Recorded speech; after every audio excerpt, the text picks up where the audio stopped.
ये कहानी अली की है। अली एक आम इंसान था, लेकिन उसकी कहानी आम नहीं थी।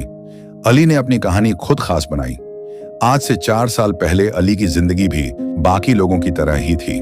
उसने 4 साल पहले सॉफ्टवेयर इंजीनियरिंग की डिग्री पूरी की थी।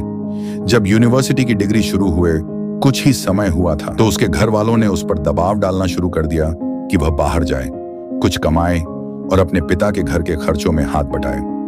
अली हर बार घर वालों की यह बात सुनकर बहुत परेशान हो जाता। वह सोचता था, अभी तो मेरी सॉफ्टवेयर इंजीनियरिंग की डिग्री शुरू ही हुई है, मुझे कौन नौकरी देगा।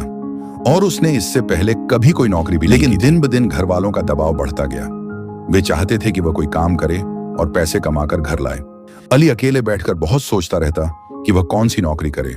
लेकिन जब वह नौकरी के लिए आवेदन करने का सोचता तो उसके दिल में यह डर आता कि अगर वह नौकरी करने लगा तो पढ़ाई पर ध्यान कैसे दे पाएगा। ये सारी बातें उसे बहुत परेशान करने लगीं। उसे कोई रास्ता नजर नहीं आ रहा था। काफी देर सोचने के बाद उसने तय किया कि अब वह अपने घर वालों से बहुत कम बात करेगा, क्योंकि जब भी वह बात करता वे उसे नौकरी करने के लिए कहते। अली सुबह जल्दी उठकर तैयार होता और बिना किसी को बताए यूनिवर्सिटी के लिए निकल जाता। वह घर वालों की बातों से बहुत परेशान था, इसलिए उसने उनसे बात करना लगभग छोड़ दिया था। पहले जब अली यूनिवर्सिटी जाता था तो उसकी माँ उसके लिए नाश्ता बनाती थी और उसे कुछ पैसे भी देती थी ताकि वह बाइक में पेट्रोल भरवा सके और यूनिवर्सिटी में अगर किसी चीज की जरूरत पड़े तो उसे परेशानी न हो। लेकिन अब अली बिना बताए यूनिवर्सिटी जा रहा था। उसके पास पैसे नहीं थे, नाश्ता भी नहीं किया था, फिर भी उसे कोई परवाह नहीं थी। वह बस घर वालों की बातों से बचना चाहता था। उसने ठान लिया था कि अब वह घर वालों से तब तक बहुत कम बात करेगा जब तक उसकी डिग्री पूरी ना हो जाए और उसे नौकरी ना मिल जाए। अली इसी सोच में बाइक चलाते हुए यूनिवर्सिटी पहुंचा और अपनी क्लास में बैठ गया। क्लास में भी वह यही सोचता रहा कि वह कौन सी नौकरी करे जिससे पैसे भी कमा सके और पढ़ाई भी जारी रख पाए। लेकिन उसे कोई हल समझ नहीं आ रहा था। अली का एक दोस्त था, नाम था अरसलान। अरसलान काफी देर से देख रहा था कि अली क्लास में बहुत परेशान बैठा है। क्लास खत्म होने के बाद अरसलान ने पूछा, यार आज तू इतना परेशान क्यों है, सब कुछ ठीक है ना? अली ने हल्की सी मुस्कान के साथ जवाब दिया, यार अरसलान, वही जिंदगी की बातें। घर वाले कहते हैं नौकरी कर लो, लेकिन मेरी डिग्री अभी पूरी नहीं हुई, मैं नौकरी कैसे कर सकता हूं? यह सुनकर अरसलान ने अली के कंधे पर हाथ रखा और कहा, सब ठीक हो जाएगा, परेशान मत हो।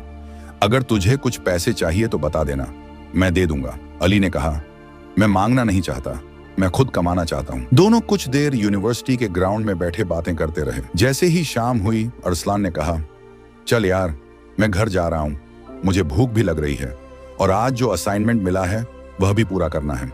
अली ने जब यह सुना कि आज सर ने क्लास में असाइनमेंट भी दिया है तो वह हैरान रह गया। उसे पता चला कि वह क्लास में इतनी गहरी सोच में था कि उसे यह तक एहसास नहीं हुआ कि आज सर ने कोई असाइनमेंट भी दिया है। अली ने अरसलान से कहा, अगर तुम बुरा न मानो तो मैं तुम्हारे साथ तुम्हारे घर चलूं, क्योंकि अगर मैं अभी घर गया तो घर वाले फिर वही नौकरी की बातें शुरू कर देंगे और मैं फिर परेशान हो जाऊंगा।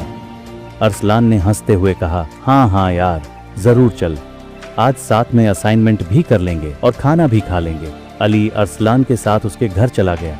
जब वे वहां पहुंचे तो पता चला कि अरसलान के घर वाले घर पर नहीं हैं। अरसलान ने कहा, शायद वो शॉपिंग करने बाहर गए होंगे। दोनों कमरे में जाकर बैठ गए। कुछ देर बाद अली ने कहा, यार अरसलान, मुझे तो बहुत भूख लग रही है, किचन में जाकर देख, कुछ खाने के लिए है क्या? अरसलान किचन में गया, लेकिन वहाँ खाने के लिए कुछ नहीं था। वह वापस आकर बोला, यार खाने को तो कुछ भी नहीं है, हमें खुद ही कुछ बनाना पड़ेगा। अली ने कहा, मुझे तो सिर्फ फ्रेंच फ्राइज बनानी आती है, अगर तुम्हारे घर में आलू हैं तो मैं कुछ कर सकता हूँ। अरसलान ने किचन में जाकर देखा, वहाँ सच में आलू रखे हुए थे। अली ने फ्रेंच फ्राइज बनाना शुरू कर दिया। वह बहुत मेहनत से फ्राइज बना रहा था और उसमें अलग अलग फ्लेवर भी डाल रहा था। जब फ्राइज तैयार हुई तो अरसलान ने कहा, यार देखने में तो बहुत अच्छी लग रही हैं। जब उसने अली की बनाई हुई फ्राइज खाई तो वह हैरान रह गया। उसने कहा, तूने इतनी अच्छी फ्राइज बनाना कहाँ से सीखा? अली ने मुस्कुराते हुए कहा, यार जब भी मैं किसी फ्राइज वाली दुकान पर जाता हूँ और वहाँ की फ्राइज मुझे पसंद आती हैं तो मैं ध्यान से देखता हूँ कि वो कैसे बना रहा है, उसी तरह मैंने यह फ्राइज बनाना सीखा है। अरसलान ने कहा, तू बेवजह नौकरी की चिंता करता है, अगर तू इसी तरह बाजार में फ्राइज बेचने लगे तो अच्छे पैसे कमा सकता है। यह सुनते ही अली के दिमाग में एक आइडिया आया। अगर वह शाम के समय फ्राइज का एक स्टॉल लगा ले तो शायद उसकी मुश्किलें आसान हो जाएं। लेकिन उसने यह बात अरसलान को नहीं बताई।